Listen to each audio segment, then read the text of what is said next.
April 1942, the Pacific Ocean. 3 months after Pearl Harbor, U.S. Colonel James Doolittle is about to lead a historic surprise raid against the Japanese mainland. Here, in rare color movies, you are watching a secret naval task force heading toward Japan with 16 B-25 bombers on the deck of the carrier Hornet. Escorting the Hornet is Admiral Bull Halsey, commander of the task force. Suddenly, well short of the intended takeoff area, the U.S. fleet is spotted by a Japanese fishing boat. Halsey and Doolittle decide to immediately launch the bombers, 200 miles earlier than they had planned.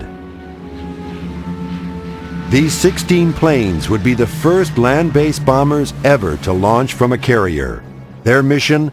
Bomb Tokyo and then head west to sanctuaries in China and Russia.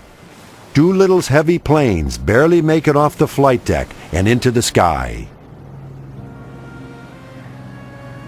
After dropping their bombs on Japan, the crews headed west, where they were forced to either crash land or bail out because of the early launch.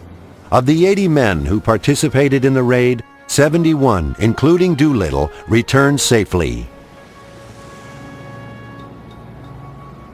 While no real material damage was done by the raid, Allied spirits received a huge lift.